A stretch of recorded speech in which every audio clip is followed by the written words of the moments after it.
What's guys? Luke Stoltman here for Giants Live, Britain's strongest man. What's going on guys? Shane Flowers here for Britain's strongest man. Hi guys, Gavin Bilton here for Britain's strongest man. Tom Stoltman here for Britain's strongest man. What? We're obviously here for Britain's strongest man, aren't we? Just making it short. Yeah. Hi, Adam Bishop here. I'm also here for Britain's strongest man, if you didn't guess. Are you? Yeah. Giants Live. Giants Live. Good evening, athletes, and thanks for attending this year's Britain's Strongest Man. And as the reigning champion, Adam Bishop, how are you feeling? How's your preparation gone, and how are you feeling about tomorrow? Yeah, good. It's been a nice little start to the year.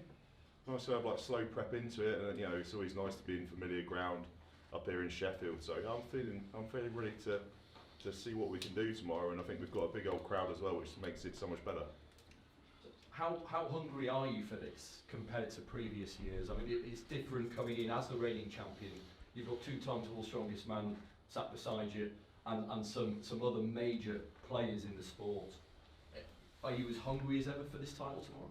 Yeah, I mean the hunger's not changed for the last 4 or 5 years going into this. It's the same. It doesn't really matter kind of who's competing. I just know that the standard this year is so much higher than I think it's ever been. So I've just got to make sure that I'm on the top of my game if I want to really retain this title. So, question for Shane. How does it? So I know you used to compete with Luke Richardson as a junior on the junior circuit, and the news came out recently of his injury. Has that affected your preparation in any way? Because he became injured during a 400 kilo deadlift pull. Does that bother you? Does it affect you in any way? It didn't affect me personally in terms of like my performance, my training. I sort of just disassociate from everybody else anyway. But to hear that he obviously hurt himself was devastating. I think we can all agree on that. And yeah, I wish him a speedy recovery. He's such an incredible athlete when he's on form. So we all want to see him at his very best. So Luke, if you watch him, mate, heal up. And same question to Tom. When you hear of athletes becoming injured in the throws up to an event or a competition, does it affect you, your training and your confidence going into the event? I mean, I echo what Shane said. I'm not really touched social media this prep. I don't know what anybody's doing, but again, you know, you don't want anyone to be injured, and to see what Luke's done, it's, you know, it didn't affect me any kind of mentally or physically, but again, you know, I wish Luke a speedy recovery, and hopefully he's back either this year or next year to you know, fight for maybe Britain's strongest man and more, because he deserves to be here. Thank you. Gavin, you're going from strength to strength in strongman. You came runner-up here last year. Is this now your time? You can't really say. I know everyone wants to win. I want to win. I think everyone's trained really hard. You see little snippets of people's training. You kind of do keep your eye on them because you want to know sort of where they are and you know what you're going against. But if it's my time, it'll be my time. Like, things will just go your way. Anything can happen on the day. If it was a dead certain, then you know nobody would show up. Only the champion would show up, in that sense. But I'm feeling confident. I know I'm sat around guys who are feeling confident as well. Like 2 times world strongest man, 2 times Britain's strongest man, 4 me strongest man, and Shane. yeah, and Shane. Yeah. But yeah, if it's my time, it'll be my time. I've trained hard enough, and I just keep saying, why can't I win? There's no disrespect to anyone I'm sat against. I'm just like, we're all capable. Just has to go your way. But how have you improved in the last 12 months? Just more. My improvement just be mindset.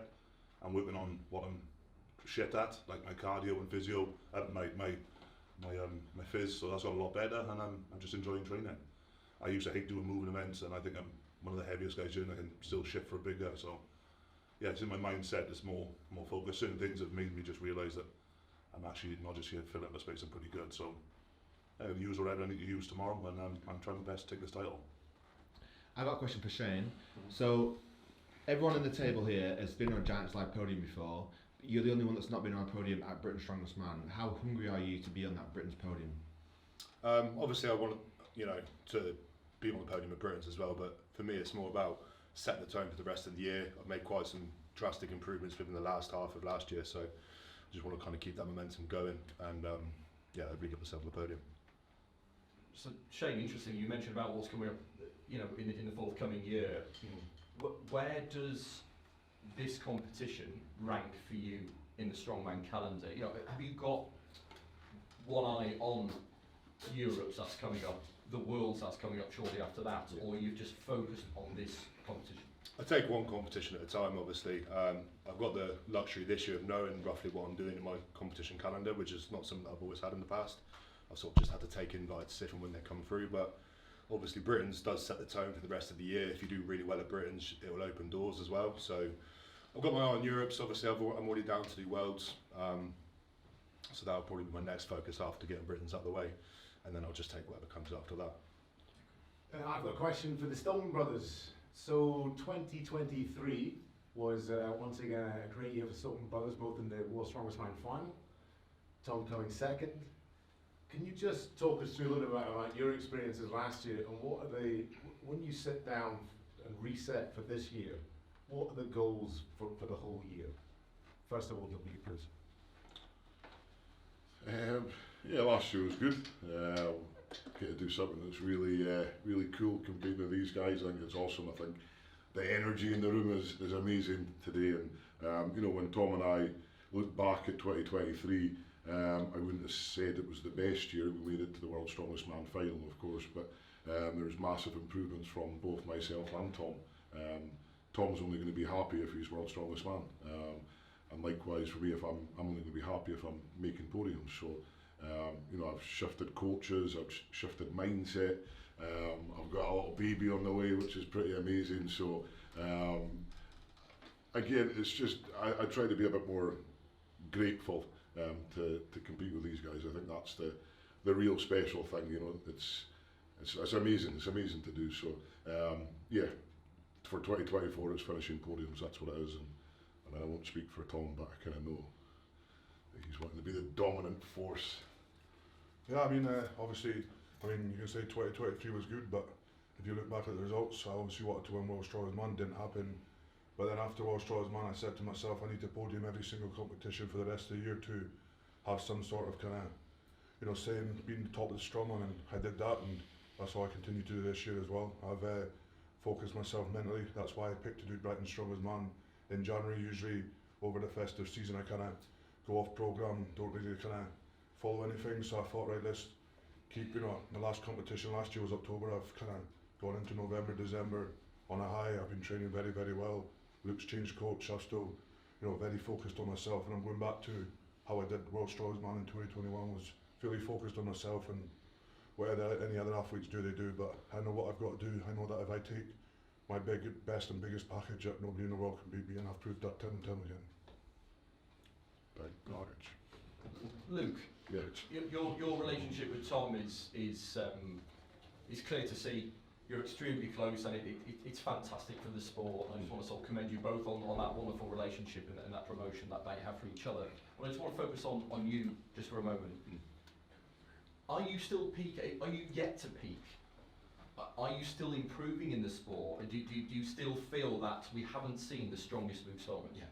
Yeah, 100%. I know a lot of people kind of look at me at this guy that's cold water and a bit of this, bit of that, whatever. But yeah, believe me, I'm dangerous, man. I'm feeling better than I was at Europe's Strongest Man, which is fantastic. I feel very confident, and you know, having a son on the way, Shane probably can speak for that as well. It gives you like a real boost of energy. You know, I want to do that, and yeah, I just feel I'm not even close to hitting my peak yet, which is amazing. Sitting here at 39 years old, I feel pretty happy with that. I feel very young at heart, and yeah, this happy-go-lucky attitude that I've got, it's fine. You know, it's look at me and see that. But when we come to competing tomorrow, that's when the switch gets switched, and yeah, I'm here to do battle with these lads. So interesting. If it came to it and it was extremely close, say between you and Tom, would there be, I'm trying to get an insight into your mindset, would there be any collusion between the two of you, or do you focus on your own game and let Tom focus on his, or would there be some collusion as to the outcome of the show? No, I think, you know, probably one of the most explosive final events. You know, if Tom and I were level points, for example, you know, we both give it 100%. It doesn't matter. Tom wants to beat me, but Tom wants to beat every other athlete, and you know, vice versa. For me, I want to beat Tom, but I also want to beat these amazing athletes as well. So it doesn't matter who we're up against. And then the beautiful thing is, I think at Britain's Strongest Man, we all come together after. We're good friends. We have a lot of respect for each other, and I think that's why Britain's is so unique for me. So you guys have got a chance of getting into quite an elite group and winning Britain's Strongest Man 3 times, which is only very few people that have done that. Which really, you know, it's not lucky winning something 3 times. Obviously, there's quite a lot of pressure on that. It proves that you guys are the top in the world, in Britain, and in the world. Adam, have you trained differently because you know Tom's back? You know, obviously last year Tom wasn't there. I know you've got to play your own game at this, but is there more pressure on you having Tom back? You knowing that he is, you know, has been the world's strongest man, is number 2. Has it affected your training in a positive way or a negative way? Look, I know obviously Tom's a phenomenal athlete. You know, he's probably the best or one of the best strongmen that's come out of the British Isles of all time. So he's one hell of an athlete, but it hasn't affected my training in any other way than the fact I've just trained hard for every single event. You know, if anything, it's taken a little bit of pressure off me because no one out there, and I'd probably say rightly so, expects me to beat Tom. You know, so it takes a lot of pressure off me, and I like being the underdog in these situations. You know, I proved that in 2020, and especially last year as well. You know, coming in and doing what I did. So no, it takes the pressure off, but I know that, you know, this guy sitting next to me is one hell of an athlete, and I need to be on my game. So yeah, maybe it gave me a little bit of extra motivation in my training, but I was just so focused on what I was doing that I didn't really have to worry too much. Adam, obviously the calibre of the lineup tomorrow is extremely high, possibly the highest we've ever had in this competition. Where do you see it being won and lost? On which event and how? Oof, gee, well, I mean, we're kicking off with 400 for reps on a deadlift, which is bonkers. You know, I think that kind of sums up how good the strength in depth in Britain is. You know, we're opening, and I think most people will pull 400 or more. You know, for at least one, maybe a couple of reps, which is insane. I mean, myself and Luke have been doing this a while now, and we 10 years ago we couldn't say that, could we? It was absolutely insane. I couldn't, Adam. But you know, I think you know, the fact that we've got those 2 events, and then 2 events that I'd probably describe as banana skin events. You know, the medley, the blacksmith's medley, and then the throw. It could be really interesting how much fatigue you're carrying in from those first 2 events into those 2. Those are the 2 that are fast and furious, and mistakes will probably happen. So yeah, I'd probably say it's gonna be won or lost on those 2 kind of middle events. You know, the medley and the throws. So do you think the title might come down to a mistake? I think when every kind of the pinnacle or the top level of sport is always going to come down to mistakes and who has the least mistakes, really. If everyone, you know, if you put in your best game, there's no arguing with that. I think, you know, the person who has the most complete performance through the day and has the least mistakes is going to be probably walking home with the trophy. Shane, in this field here, at this conference, you're the least experienced in the strongman world. What's it like sitting next to these elite strongmen and competing with them tomorrow? Yeah, it's surreal. Obviously, you know, I've watched these guys on TV and stuff, and to finally be able to call them competitors as well as, you know, friends as well, it's pretty surreal. But then on the day, I just kind of, again, don't think about other people. I just crack on. I've got a game plan. I know what numbers or times and stuff that I need to hit, and that's all I focus on. So it's pretty cool to obviously be sat next to these guys, but at the same time, I'm there to compete. I'm there to do what I need to do, and that's all it comes down to. So realistically, this year for you, what are your realistic goals? What do you want to achieve? In the whole of 2024? Yeah. Just establish myself more. I want to be a regular Giants Live competitor. I want to be considered as, well, I want to make the World's Final this year, and then just be one of the top in the UK, simple as that. Question for Gav. If you were to watch this on live stream, where would you watch it? Officialstrongman.com. Yeah. There's a live. Such an unrecognisable voice there. from the Yorkshire Echo. I've got a question, not for anyone in particular. Obviously, the deadlift champs have been announced for Vegas. I just wondered what anyone can chip in, what your thoughts on that were, and obviously possibly the record itself. Definitely Gavin should be going. Like, yeah. I mean, it's pretty sick, isn't it? You know, we're now to a point where Giants Live's going out to Vegas, baby, to do a show, which is crazy from where it obviously started. I know that it's going to be a very, very popular show that the athletes are all going to want to do. So the promoters are going to have a bit of a headache there about who gets that kind of golden ticket to go and compete. And the fact that, you know, we've got the deadlift on the line, I think is kind of perfect, really. What a great way to to get back into America and do another big show there and bring what we know is a fantastic show, the Deadlift Champs, to the Yanks, and I know they'll enjoy it. And the 505 possible? That's definitely possible. I mean, Hicksy gave it a good stab last year, for sure. You know, there's some guys working towards it. Anything's possible. You know, we'll have to kind of wait and see, but yeah. You've said previously when you attempted the 475 a couple of years ago that you would potentially go for it. Is that something that would be on your mind? Is that you would? Yeah, for sure. It's still on my mind. Obviously, my tricep fell off last time I tried to train for it, which was not ideal. But you know, you live and learn. I'll try not to fall over again. But yeah, it's definitely something I know I'm capable of, and I'd love for the opportunity to have a go at it. And yeah, I know that my deadlift's in a great spot, and you know, if I have to train for that 1 RM, I know I can pull something really, really big. Quick question for anybody who really wants to answer it. Do we think that the official world record of 5 reps on 400 kilo might get broken tomorrow? Yes. Yeah. He's going to do it. Do you want to do it? Or Joint. Right. Both pull 6 then, both shall we? pull 6, Yeah, yeah. cool. We'll go both do 6. I'm not going back down to 350, so don't worry. I'm not like that. You haven't showed how many reps you did in training, have you? At 400, have you? Oh, actually training on 400? Yeah. I didn't train on 400. Like Tommy just let the cat out of the bag with his. I know what I've got to beat. Cheers, Tommy. Tommy boy. It's just a one of my He didn't post anything Yeah, for 400 months. for 4. 400 for 4 in training. Yeah, 400 for 4 in training. Yeah. But that was with no suit, half a leg, Half a no leg, yeah. straps. He didn't see it at all. Sure. Shane, I've noticed that you haven't put a great deal out on social media. Is that a tactical ploy? It's not to kind of hide what I'm doing from other competitors. It's more so when I started this prep, I just sat down and figured out what can I do to optimize this prep. And for me, it was just taking a step back off social media a little bit. So that's basically why. And then I've hired a videographer, so any content that I do post is going to be professional. I just didn't want it to be iPhone footage. So yeah, a number of reasons why. It wasn't really to hide from other people. It was just that's what I needed to do to extract the most I can from myself, really.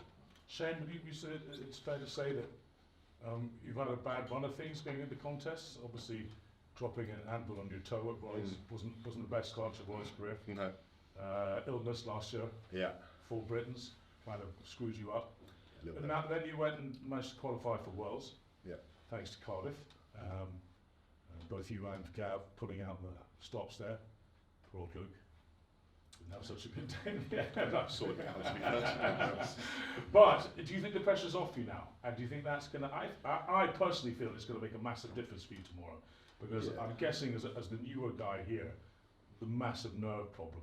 Because you don't compete every week, you know. No. And do you think that could be a massive factor now? Yeah, I think obviously just when I come onto the Giants Live scene, everything's happened so fast and my body was playing catch up for about 18 months. So I was just on the very edge of getting injured all the time. And then obviously last year with the illness, I couldn't predict that. That's just one of those. Was it? Do you think it was nerve related, stress related at all? It was definitely poo related. All right, we'll leave that on there. Luke, one question from me. What happened in Cardiff to the Stones? And what have you done anything to address it? Was it fatigue? Was it? I'm just a really sweaty Scotsman. You're a tremendous Stone. No, it's just sweat. So now I apply spray tacky. I put on some anti-sweat spray to my forearms, a little bit alcohol spray to get rid of all the grease. Put some tape on, put the tacky on, and it works for training. It was the summer, wasn't it? Yeah, I just sweat a lot. I'm sweating now, so I mean, that's why I do the cold water a lot, just to cool me down. So I'm doing it tomorrow, so I'll be in. Cool hand Luke will be back. And what's happening for it? You already said. Oh yeah, we're going to go for a swim with a local men's group, Sheffield Dippers. They do a lot of stuff for men's mental health, but the swim is all inclusive. You know, we're going to go to a little river or something, jump in, have a dip with some guys, and I think there's going to be quite a few people there, so it'll be really nice. And it's part of my daily routine, you know, for me to feel good, feel energy, all this stuff. So I mean, I wouldn't expect any of the guys to do it, to change it up in their, you know, comp prep, whatever. But for me, whenever I go for a swim in the morning, I feel the most energised. Is a river, a flowing river, not a lot colder than the ocean, even up in Scotland? I don't know, actually. Down here it was quite warm today. It was a balmy 12 degrees tomorrow, I think. So, be like a warm bath. So. Plus you're doing something locally, you're helping people locally when Strongman comes to the area. Yeah, of course, yeah. I mean, I think from what Gav did with the air ambulance in Wales, it kind of helped your dad out, you know, raised a lot of money for that. I think, you know, it just makes you kind of take note a little bit more, doesn't it? You know, we come to these places and we kind of come and lift and do that, but there's a lot more I think what we can do as strongmen to try and help a little bit more. So that's just my opinion. I mean, I just want to. I mean, I get something from it as well, so it's all good. But if we can, yeah, leave people a little bit more happy than when we met them, I think that's a good thing. So Absolutely. Thank you guys. Thank you very much for calling it a day, guys. Good luck. Good luck. luck. May the best man win. One last question for Adam Bishop. When are you going to join the clan and get a tattoo? I think I'm more. Everyone's got a tattoo. What would you get? Maybe he has one. I'm more scared of my mother than I am of a tattoo. There's no chance I'll be getting a tattoo anytime soon. Good luck tomorrow. May the best man win. Thanks very much.